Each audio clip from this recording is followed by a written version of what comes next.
YS Vijayamma కంటతడి పెట్టారు. అవును, మీరు విన్నది నిజమే.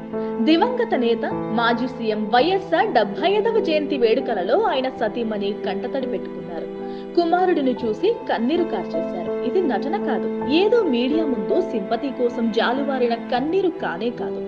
అంతరంగ మదను నుంచి ఉవ్వెత్తున ఎగిసిపడిన ఆత్మవేదన. ఏ తల్లికైనా బిడ్డలు బాగుండాలని ఉంటుంది. కూటి లేని కుటుంబంలో కూడా పిల్లలు కలిసి ఉండాలనే ఏ తల్లైనా కోరుకుంటుంది. కానీ కోట్లకు పడగెత్తిన వైఎస్ కుటుంబంలో పిల్లలు చెల్లాచెదురై తల్లికి గర్భకోశం మిగిల్చడం, తల్లి ముందే రాజకీయ దుమారాలకు విమర్శలకు తెర తీయడం వంటివి విజయమ్మను కలిచివేస్తున్నాయి.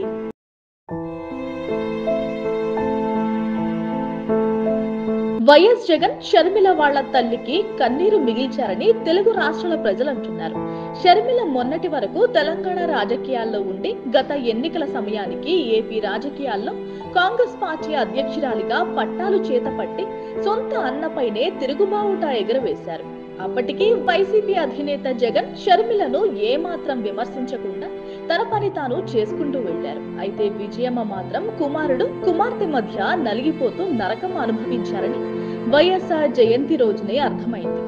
జగన్ ని షర్మిలని కలపాలని విజయమ్మ శతవిధాల ప్రయత్నాలు చేశారు. ఇడుపులపాయలో వైఎస్ఆర్ ఘాటు వద్ద ఇద్దరితో కలిసి తండ్రి పార్థివ కార్యక్రమాలను చేయించాలని ఆమె అనుకున్నారని కూడా తెలుస్తోంది. అయితే అందుకు జగన్ ఒప్పుకున్న షర్మిల మాత్రం ఎక్కడా తగ్గలేదని సమాచారం.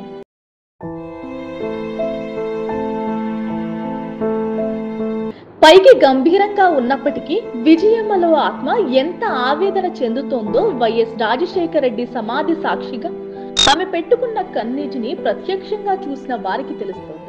సోమవారం వైఎస్ జయంతిని పురస్కరించుకుని కడపలోని ఇడుపులపాయ ఎస్టేట్ లో ఉన్న వైఎస్ సమాధి వద్ద మాజీ సీఎం జగన్ నివాళులర్పించారు. ఈ కార్యక్రమంలో ఆయన మాతృమూర్తి విజయమ్మ కూడా పాల్గొన్నారు.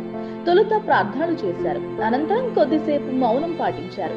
ఆ తర్వాత కుమారుడు జగన్ ను పక్కకు తీసుకుని ఆలింగనం చేసుకున్న విజయమ్మ అప్పటి వరకు ఓర్పు వహించిన తన బాధను తట్టుకోలేకపోయారు. కన్నీరు రూపంలో తన ఆవేదనను బయటకు కక్కేశారు. వలవలా ఏడ్చేశారు. ఈ దృశ్యం చూపరులను సైతం ఆవేదనలో ముంచేసింది.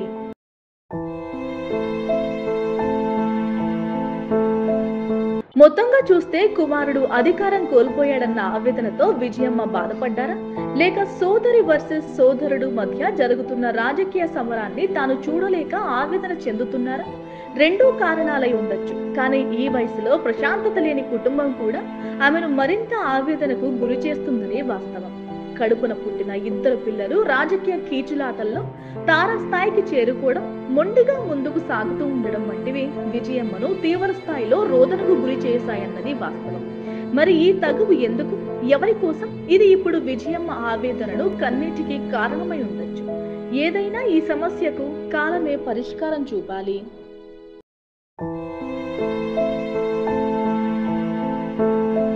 Please subscribe .news.